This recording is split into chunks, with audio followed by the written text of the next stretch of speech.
Hello everyone, welcome back to your channel. तो चलिए देखते हैं निफ्टी आज इतना बड़ा फॉल क्यों दिया है और मार्केट क्यों इतना नेगेटिव खुला। तो 12 बजे के बाद इतना बड़ा फॉल आया है और कहाँ पे हमको ट्रेड मिला, कहाँ पे मिस्टेक लोगों का हुआ है, कहाँ पे ब्रेकडाउन हुआ, कैसे मतलब आइडियल डे कैसा होना चाहिए एक ट्रेडर के लिए, कौन सा सेटअप बेस्ट होना चाहिए। तो हम लोग देखते हैं। देखो मार्केट यहाँ पे ओपन हुआ, मतलब फ्लैट ही खुला था मार्केट। फिर यहाँ पे कैंडल क्लोज तक के मार्केट ऊपर गया था और यहाँ पे साइडवेज ट्रेल कर रहा था मार्केट को, मतलब कोई दिक्कत नहीं था। ठीक है, 12 बजे तक कोई दिक्कत नहीं था। 11:55 में जो फॉल आया ना, उसके बारे में बात करेंगे। तो मेरा प्लान क्या था, मेरा प्लान ऑफ एक्शन, मेरा क्या गलती हुआ, मेरा क्या ट्रेड सही हुआ जिसमें रिकवर कर पाया मैं, उसको मैं डिटेल में बताऊंगा। देखो ये जो लेवल था ना, ये जो जोन था, यहाँ पे मुझे चाहिए था कि ये जो कैंडल है, ये अगर इसके ऊपर क्लोज है, ये जो लाइन में एक ड्रॉ कर देता हूँ यहाँ पे, एक टेम्पररी लाइन। ओके, ये टेम्पररी लाइन है। ठीक है, ये लाइन जो है, मुझे चाहिए था कि ये जो कैंडल है यहाँ पे अगर इसके ऊपर क्लोज दे दे, तब मैं एक ट्रेड ले लूंगा कॉल साइड की तरफ, क्योंकि मुझे अपसाइड पोटेंशियल दिख रहा था। क्योंकि यहाँ पे जितना ब्रेक हो रहा था, ये अगर इसको, ये तीन कैंडल को अगर ये डोमिनेट करता, ऊपर जाता, तो मुझे लगता कोई पॉजिटिव सेटअप है। लेकिन ये नहीं हो पाया यहाँ पे, फिर नहीं हो पाया यहाँ पे, नहीं हो पाया। फिर यहाँ पे ये एक कैंडल फॉल्स ब्रेकआउट दिया और इस फॉल्स ब्रेकआउट में मुझे लगा कि हाँ ये ऊपर क्लोज गया, ये भी देखो ऊपर गया था, लेकिन ये तेजी से यहाँ पे आ गया और मेरा स्टॉप लॉस यहाँ पे कहीं पे था। ठीक है, इस जोन के आसपास। लेकिन ये जो फॉल आया मुझे समझ नहीं आया कुछ, और फॉल में मेरा स्टॉप लॉस यहाँ पे था, लेकिन स्टॉप लॉस यहाँ कहीं पे ट्रिगर हुआ और मार्केट यहाँ तक नीचे आया। मेरा 3-4 हज़ार का लॉस दिखा रहा था एक ही ट्रेड में। तो मुझे थोड़ा लगा कि हाँ भाई बहुत बड़ा लॉस हो गया, मतलब 2 दिन का प्रॉफिट है, इसे चला गया। लेकिन फिर यहाँ पे जैसे मार्केट यहाँ नीचे तक आया था, फिर यहाँ से रिवर्सल आके यहाँ पे रुका। फिर ये जो कैंडल है, ये नीचे आके यहाँ पे बना इमीडिएटली। ये जो कैंडल है, आपको पता है, अगर ऐसे हैमर टाइप कैंडल, अगर बड़ा टेल वाला कैंडल बनाता है हमारे ट्रेड के हिसाब से, और मार्केट फॉल होके ऐसा कैंडल बनाता है, तो हम लोग को वहाँ पे एंट्री मिलता है अपसाइड के लिए। और यहाँ पे इमीडिएटली ये कैंडल शुरू होते ही मैंने कॉल साइड ले लिया था। 400 क्वांटिटी में निफ्टी पे लिया था, बड़ा क्वांटिटी में लिया था, क्योंकि मैं इतना ज़्यादा बड़ा क्वांटिटी ट्रेड नहीं करता हूँ। लेकिन मैं बड़ा क्वांटिटी लिया था क्योंकि कॉन्फिडेंस मेरा इतना था कि मार्केट जैसे फॉल आया है, ये ऑपरेटर का गेम है एक्चुअली। मतलब बहुत सारे लोग डिसएग्री करेंगे, लेकिन ऑपरेटर का गेम है। इतना बड़ा फॉल तो ऐसे नहीं होता है, फॉल होता है तो छोटा मोटा कैंडल लेके फॉल होता है।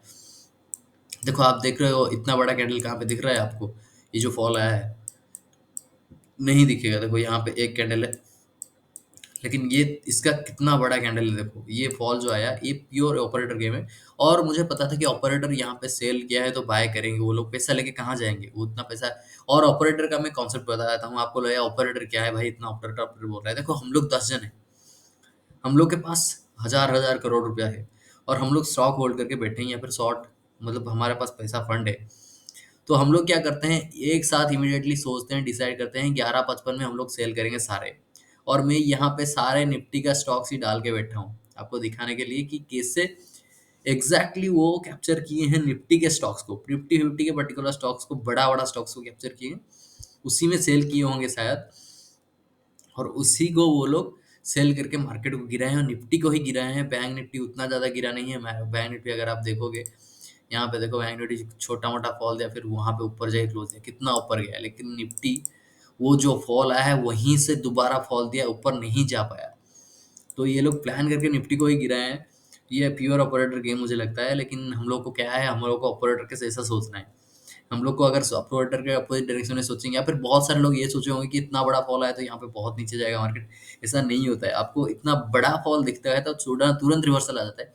देखो यहाँ पे तुरंत कितना बड़ा रिवर्सल आया था, फिर यहाँ पे गया ऊपर मार्केट, फिर मार्केट जाके पूरा जहां से फॉल आया था वहां पे जाके पहुंचा है, फिर जाके रिटर्न आया है।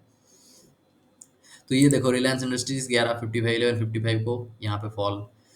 टीसीएस कितना बड़ा फॉल देखो, 11:55 फॉल। आईसीआईसी बैंक कितना बड़ा फॉल देखो, 11:55 को। तो ये होता है ऑपरेटर का गेम, इसलिए मैं ये सब रखा था सेव करके, सो दैट मैं दिखा सकूं आपको। बट यहाँ पे हम लोग को बहुत अच्छा ट्रेड मिला। मुझे यहाँ पे प्रॉफिट करीब करीब मतलब 30-40% का दिखा रहा था, जो कि मतलब बहुत है। 400 क्वांटिटी के हिसाब से तो बहुत अच्छा प्रॉफिट दिखा रहा था। लेकिन मुझे चाहिए था कि ये लेवल ब्रेक करेगा, लेकिन फिर से मार्केट फॉल आएगा। तो मेरा एसएल यहाँ पे था कुछ 65 के आसपास, मेरा 24,500-600 का मैंने लिया था। तो वो भी थोड़ा स्टॉप लॉस के नीचे फॉल दिया, क्योंकि ड्रास्टिक फॉल हुआ है ना। लेकिन ओवरऑल मेरा आज ग्रीन में क्लोज दिया है। लेकिन वो जैसा प्रॉफिट मेरे दिख रहा था वैसा प्रॉफिट नहीं बन पाया। 10-15 हज़ार का प्रॉफिट दिखा रहा था, मतलब दिन में। लेकिन उतना कैप्चर नहीं हो पाया, मैं थोड़ा ग्रीडीनेस आ गया एक्चुअली। जो यहाँ पे जो 3,500 का फॉल, फिर मार्केट इतना बड़ा रैली दिया, मुझे लगा कि हाँ ऊपर और जाएगा। और मेरा माइंड में एक लग गया, मुझे 10,000 का प्रॉफिट जैसे दिखा रहा था, फिर जो नीचे आ गया, यहाँ पे देखो नीचे आया है, तो यहाँ पे वो 10,000 का प्रॉफिट अभी दिखाया नहीं, और मार्केट मेरा माइंड में वो साइकोलॉजी चला गया कि हाँ 10,000 पे ही बुक करना है मुझे आज प्रॉफिट में। इसलिए मेरा प्रॉफिट आज कम हो गया।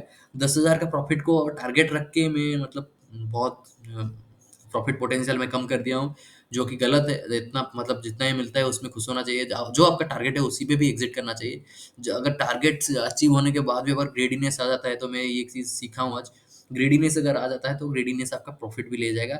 मेरा तो अच्छा था कि स्टॉप लॉस वैसे सेट हुआ था, नहीं तो स्टॉप लॉस अगर थोड़ा नीचे जाता तो ये जितना तेज़ी से फॉल हुआ ना, तो मेरा जो प्रॉफिट आज ओवरऑल रेट में क्लोज़ होता, तो मुझे अकाउंट में कुछ डालना पड़ता आज, क्योंकि माइनस में चला जाता। तो ओवरऑल वही है।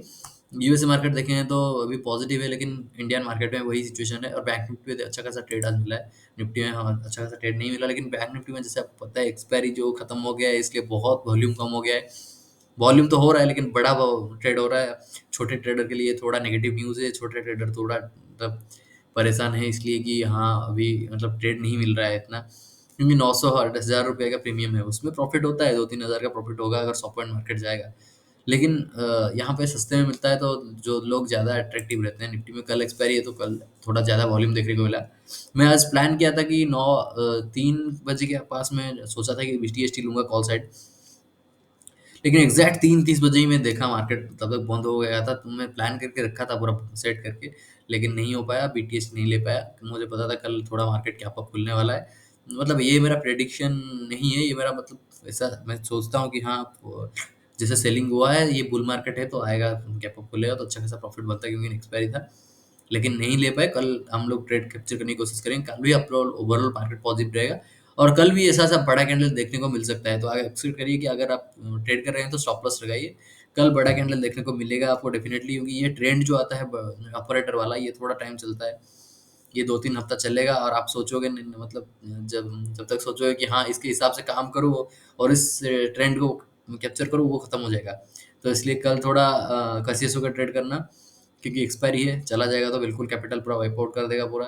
तो थोड़ा कॉशियस रहना। बाकी यही था ओवरऑल मेरा मतलब साइकोलॉजी में, ये ऐसे ही सोचा हूँ। यहाँ पे हम लोग एंट्री ली, यहाँ पे सब लोग डरे हुए थे। मेरा एक 4 साल 5 साल का ट्रेडर है मेरा दोस्त, वो मुझे मैसेज कर रहा है कि भाई मैं डर गया था इसलिए मैं ट्रेड नहीं ले पाया। मैं उससे नया ट्रेडर हूँ, मैं उतना ज़्यादा उसका जैसा एक्सपीरियंस मेरे पास नहीं। लेकिन मैं यहाँ पे कॉल ले लिया, क्योंकि मुझे पता था कि मार्केट ऊपर जाएगा। मतलब लिया इसलिए बच गया, नहीं लेता तो शायद आज मार्केट मेरा नेगेटिव में जाता, और मेरा थोड़ा साइकोलॉजी अच्छा नहीं रहता। शायद मैं वीडियो ना बनाता अभी। लॉस में वीडियो बनाता हूँ मैं, लेकिन शायद ना बनाता, क्योंकि बड़ा लॉस होता है तो भाई थोड़ा ये लगता है, थोड़ा वो अच्छा नहीं लगता है। यहाँ से अगर मान लीजिए ऐसा और एक कैंडल फॉल होता, तो मैं जितना बड़ा लगाया था ना, मेरा 14-15 हज़ार का लॉस आज होता। और स्टॉप लॉस भी वहाँ पे लगाया था जहाँ पे मतलब लॉस उतना ही होता। तो अच्छा हुआ कि मतलब चलो हमारे डायरेक्शन में मार्केट किया तो कुछ पैसा बना। लेकिन यहाँ पे मैं ट्रैप हो गया भाई, यहाँ पे ट्रेड नहीं लेता ना, तो अच्छा खासा मैं बच जाता, आज अच्छा खासा प्रॉफिट और ज़्यादा थोड़ा अच्छा प्रॉफिट होता। और वही ट्रेड जो हमारा एसएल हिट हुआ ना, वहाँ पे वो यहाँ पे आके वही कॉस्ट टू कॉस्ट में एग्जिट, मतलब कॉस्ट टू कॉस्ट दिखा रहा था। तो उसको अगर मेरा एसएल नहीं लगता तो शायद वो रिकवर हो जाता। लेकिन छोड़ो उसको, मतलब अभी जो गया है उसको सोच के कोई फायदा नहीं है। जो आएगा उसके बारे में सोचते हैं। जो अपॉर्चुनिटी मिस हुआ है स्टॉक मार्केट में, उसको सोच के रिग्रेट करके कुछ फायदा नहीं है। उसको सोच के आपको फ्यूचर में क्या करना है उसको सोचना है, कि हम लोग वो गलती दोबारा नहीं करेंगे। हम लोग एक गलती की है तो उसको रिपीट नहीं करेंगे। हम लोग देखें कि हाँ क्या होता है मार्केट में, उसके हिसाब से हम फ्यूचर में ये मिस्टेक नहीं करेंगे। हम लोग वहाँ पे अगर प्रॉफिट दिखता है तो बुक करने की कोशिश करेंगे। जैसे मैं आज बुक नहीं कर पाया, यहाँ पे बुक नहीं कर पाया टॉप पे, मुझे दिख रहा था टॉप पे बहुत टाइम रुका है मार्केट। यहाँ से अगर आप देखो 11:30 से 2:15 तक आसपास रुका है मार्केट, लेकिन मैं बुक नहीं कर पाया। यहाँ पे मेरा स्टॉप लॉस हिट हुआ, जो कि गलत है। एसएल ट्रेल में कर रहा था, लेकिन हिट हुआ ना, तो गलत है। मेरा टारगेट, मैं सोच रहा था कि मेरा टारगेट हिट हो, लेकिन टारगेट हिट करने के लिए स्पाइक चाहिए था। यहाँ पे स्पाइक कहाँ आया है? यहाँ स्पाइक यहाँ पे आया है, यहाँ पे आया है, लेकिन यहाँ पे उतना बड़ा स्पाइक नहीं। यहाँ पे जो स्पाइक गया था ना, मेरा 94 पे टारगेट था, 94 का टारगेट हिट नहीं हुआ, वो 80-82 के पास पास करके रिटर्न आ गया। एक और ऐसा स्पाइक आता तो मेरा टारगेट हिट हुआ था, अच्छा खासा प्रॉफिट रहता आज। लेकिन नहीं हुआ, कोई नहीं भाई, ग्रेडीनेस की वजह से मेरा थोड़ा प्रॉफिट पोटेंशियल कम हुआ, बस उतना ही। हम दो ख्याल रखेंगे इसका, आप भी ख्याल रखिए, ग्रीडीनेस मत रखिए। आपका टारगेट इतना है, मेरा टारगेट 4-5 हज़ार था, लेकिन 10 हज़ार जैसे दिखा मेरा ग्रीडीनेस आ गया, तो इसलिए मैं थोड़ा वो मतलब लालची हो गया।